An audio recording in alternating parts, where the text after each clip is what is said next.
Halo kawan ATM, upaya monster mengambil gambar orang yang ada di taman gagal. Lalu ia menggunakan jasa seorang fotografer terkenal, Yanagi-san. Ternyata berhasil. Ia sanggup mengambil foto direktur aerospace Jepang, Kudo-san. Tujuannya adalah untuk menghipnotis orang yang telah dipoto tadi. Sehingga menurut apa saja yang dikatakan si penghipnotis, tentu saja dalam hal ini Dr. Man sama. Aksi pun dimulai. Bagi sebagian orang, hal aneh terjadi. Tiba-tiba saja komplek aerospace lab hancur. Yang jelas melihatnya adalah Hikaru. Dr. Man sama sangat bangga dengan hasil penemuan kamera hipnotisnya ini. Tak ada orang yang bisa membantah perintah bila sudah dipoto. Kecuali monster yang memfoto parah pun nggak jadi. Seterusnya, berkaca dari keberhasilan foto hipnotis, yakni dengan memakai jasa fotografer ternama, Yanagi Clone, banyak sekali kekacauan yang terjadi. Lalu, Dr. Man sama menciptakan Mecha Jaijin Camera Cans. Kita lihat aksi-aksi jahatnya pula. Sebagai fotografer terkenal, tentu banyak gadis-gadis yang suka dipoto olehnya. Termasuklah Hiraku-chan. Tanpa ia sadari, telah dimanfaatkan Dr. Sama buat menunjukkan di mana markas Bayo. Waduh, gawat dong. Syukur aja niat monster ini ketahuan Jun. Lalu, sementara waktu, ia bisa menggagalkan upaya Hiraku nunjukin markas Bayo.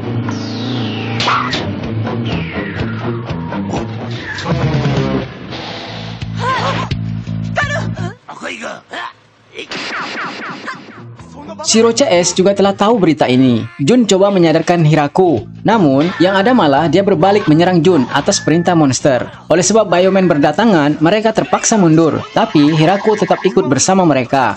Kejadian hari ini membuat Bioman berpikir keras. Mereka khawatir markas Bayo diketahui monster. Lalu, disusun rencana.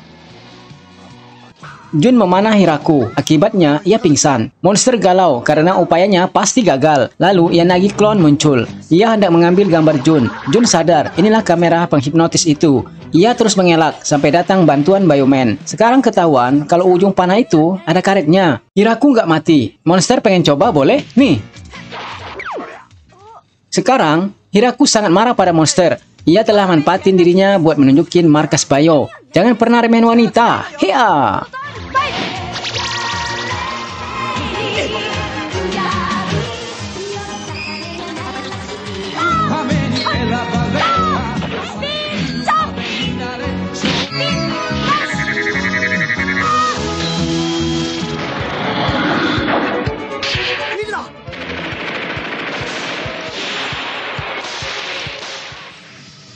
Setelah itu, kamera Kans pun KO di ujung pedang Bayo Robo.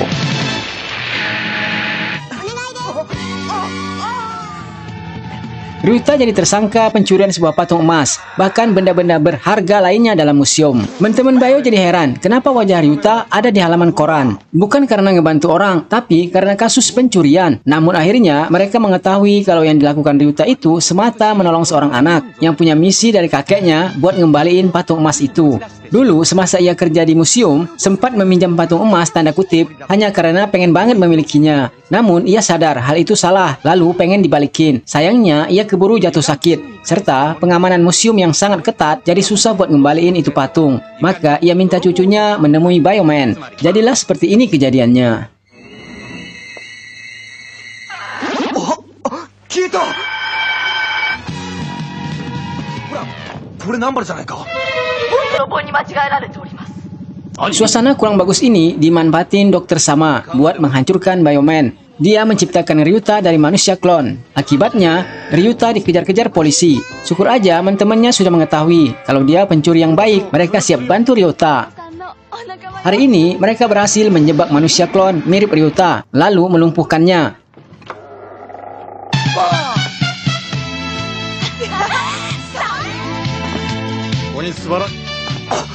Kemudian Ryuta asli menyamar jadi manusia klon hingga sampai ke markas mereka. Di sana parah curiga, kenapa manusia klon bisa kesakitan? Oh, ternyata benar, dia Ryuta asli. Lalu terjadi pengejaran terhadap Ryuta. Terjadi adu otot massal setelah teman-teman Bayo berdatangan. Kekalahan Messler menjadikan Dr. Man sama berang. Lalu ia mengutus Mecha Jaija Scrap Cans. Ia bak mecha kepiting akan melawan Bayo Robo. Kehebatannya, dia bisa menelurkan banyak telur bom. Biarin saja. Toh akhirnya dia pun KO oleh senjata Super Messer. Selanjutnya, 5 penyamun baik mengembalikan semua barang-barang yang diambil manusia klon. Piranha Cans adalah Mecha Jaijin penghancur batu intan. Kalau batu intan saja bisa meleleh, maka besi apalagi. Rencana Dr. Man sama akan menghancurkan kapal selam negara-negara lain. Dengan demikian akan memicu konflik antar negara. Sungguh ide yang jelek. Dengan menggunakan chaos beam-nya yang semakin padu, Piranha Khans dengan mudah menghancurkan kapal-kapal selam. Dalam sebuah pameran, semua pada ngiler melihat sebuah mahkota raja. Benar-benar dibalut intan asli. Guna menambah kekuatan Piranha Khans, Mason hendak mencuri intan itu. Lalu dia mengubah manekin sebagai orang yang bisa mengambil intan itu. Tak sengaja, intan tadi jatuh dekat seorang anak remaja, namanya Yo-Oi. Datang sebagai perantau ke Tokyo. Wah, beruntung banget. Mana perutnya sudah sejak tadi kriuk-kriuk, maka ia pun dikejar-kejar Mason CS. Pas banget berjumpa dengan Shiro. Ia akan bantu. Maka terjadi pertarungan Mason CS dengan Shiro. Yo-Oi heran kenapa Mecha Clone mengejarnya. Shiro jelaskan karena batu intan yang dia ambil. Sekarang di mana? Kasih ke Shiro aja. Dia nggak merasa mengambilnya. Batu itu ia letakkan di mulut patung di tengah pasar tadi. Mason berhasil mendapatkan mereka kembali. Shiro hampir nggak kuat menghadapi Mason CS. Syukur tangan Aquager terkena panah Jun. Artinya teman-teman Bioman datang membantu. Aquager bisa diatasi. Selanjutnya mencari batu berlian sebelum keduluan Mason. Tapi faktanya berlian itu memang telah tiada dan Piranha Khans pun kembali hidup. Dia muncul di lepas pantai semenanjung Minoda. Kalau begitu, Bioman siap menuju TKP. Piranha Khans berhasil ditembak. Seterusnya terjadi pertarungan Bio Robo dengan Piranha Khans. Bio Misil pun meluncur menghancurkan Piranha Khans. Dashing Beam! Mecha Dokuga Khans, mecha kumbang penyinar bunga. Ciptaan Dr. Man yang baru. Bila bunga-bunga terkena sinarnya, maka akan berubah jadi bunga boom yang bisa meledak. Wah, gawat ya. Kelak, bila orang yang membelinya lalu ditaruh di mana saja, akan terjadi kejutan. Dan nggak sengaja, Shiro melihat ada seorang wanita tengah mengamati bunga. Nggak taunya dia kenal dengan Singo. Loh, kok tahu? Rupa-rupanya dia paraket. Terjadi sedikit kegaduhan sampai akhirnya mereka minggat. Kejadian ini tentu saja membuat banyak bunga-bunga rusak. Pemiliknya jadi kesal sama Singo, anak pemilik bunga, namanya Shigeru. Padahal bunga-bunga tadi sudah siap dipasarkan. Rasa penasaran Singo kenapa paraket ada di kebun bunga. Ia sampaikan pada Bioman. Ini pasti ada hal yang aneh. Mereka pergi mencari tahu. Dan diam-diam, Singo menemui Pebo, minta bantuannya agar bunga di pot ini balik mekar. Di luar sana, ternyata benar, bunga-bunga tadi telah bikin petaka. Di sana juga ada Para dan kroco-kroconya. Jelas ini ulah mereka. Lalu Singo menemukan label. Kalau bunga-bunga itu asalnya dari kebun bunga. Lantas ia ke sana. Apa yang terjadi? Ia diusir Shigeru. Sebab sejak kehadirannya, malapetaka ini menimpa mereka. Beruntung bunga yang mekar berkat bantuan Pebo menjadikan Shigeru berubah pikiran. Jadi ini semua bukan ulah Singo. Kemudian ia cerita, malam itu ia melihat sinar merah di kebun bunganya. Apa itu ya penyebabnya? Oke lah, kalau begitu cocok. Pantesan paraket ada di kebun bunga. Singo pun sibuk memanggil Pebo. Soalnya gawat, bunga dalam pot itu bisa jadi bom bunga. Markas Bio dalam bahaya. Sayangnya Pebo nggak dengar panggilan Singo karena ia tengah sibuk mencari buku panduan tentang bunga. Singo pun diserang Mesaju. Sulit baginya buat menghubungi Pebo, dan Pebo telah menemukan cara supaya bunga itu cepat mekar. Waduh, semakin gawat aja ya. Bisa meledak nih markas Bio. Di tengah kesulitan menghadapi Mesaju, Singo terus menghubungi Pebo dan berhasil. Alangkah kagetnya Pebo. Ia coba membuang pot bunga itu. Kemudian teman Bioman datang membantu Singo sehingga ia bisa pergi menolong Pebo. Dan pas benar berjumpa dengan Pebo yang tengah kebingungan. Sementara itu, Para dan CS merasa bersuka cita karena markas Bio nggak bakal selamat. Ternyata dugaannya salah. Singo telah berhasil meledakkan bom bunga di luar markas Bio. Ia pun kecewa berat. Sekarang saatnya pembalasan.